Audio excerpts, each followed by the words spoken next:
Hey there, my name is Paul, and this is Out of Neutral, a weekly vlog where we look to the Bible to get in gear and follow Jesus into the life he came to make possible.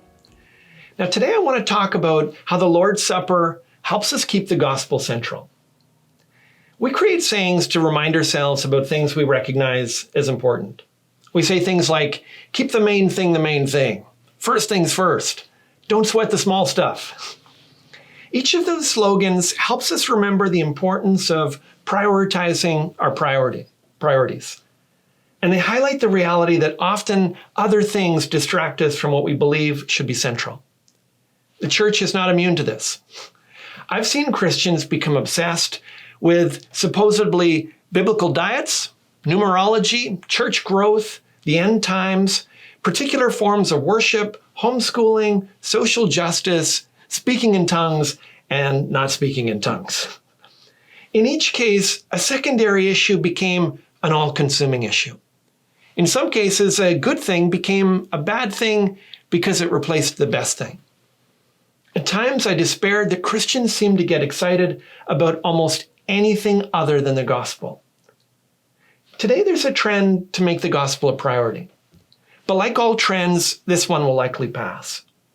When it does, we will still have God's appointed means for keeping the gospel front and center in our lives. The Lord's Supper.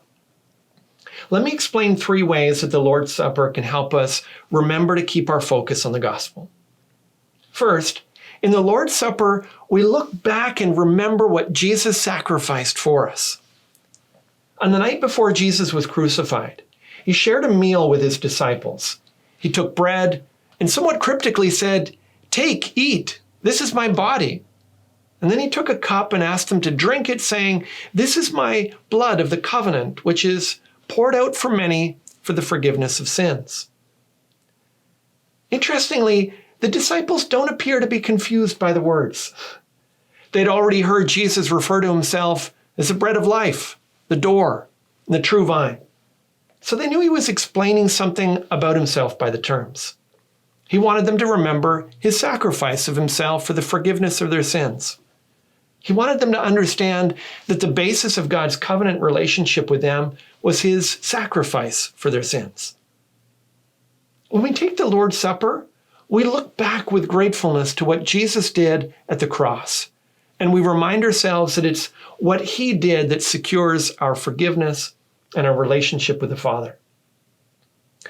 Secondly, in the present, the Lord's Supper helps us recognize that we are sustained in dependence on Jesus. Even though Jesus called himself the door, he didn't ask us to open doors and walk through them regularly as a part of our worship. But he did do that with the Lord's Supper. He said, "Do this in remembrance of me." And Paul added, "As often as you eat this bread and drink the cup, you proclaim the Lord's death until he comes." We're called to reenact the Last Supper in a sense. And the bread and the cup remind us that Jesus' sacrifice for us is what we hunger and thirst for. Jesus is the nourishment that sustains us and the wine that gives us joy. And the Lord's Supper, like salvation itself, is a gift that we receive through faith. Finally, the Lord's Supper helps us look forward and anticipate what Jesus has planned for us.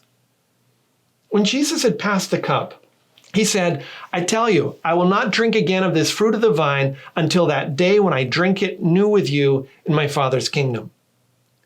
It's a statement of Jesus' impending death, but also a future hope. When we celebrate the Lord's Supper, we're invited to look forward to a future celebration. The meal we enjoy now by faith points to a great banquet that we'll experience together with Jesus in the new heavens and the new earth. The Lord's Supper is brilliantly designed to exclude any secondary causes. The symbolism can't be expanded to include anyone's hobby horses or side projects. It reminds us that our relationship with God is a gift made possible solely through Jesus' sacrifice on our behalf. It reminds us that Jesus is what fills us and satisfies us. It reminds us Jesus is our hope, and he's the one who will make heaven heavenly. Our world has a way of pulling us in a million different directions. We're tempted to try and earn our acceptance with God based on our performance. We're tempted to look for fulfillment in the things of the world. And we put our hope in causes, in comforts, and in things.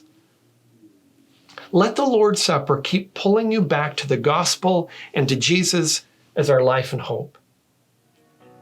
That's all for this time. If today's video has helped you get out of neutral, share it with your friends and subscribe to join us on the journey.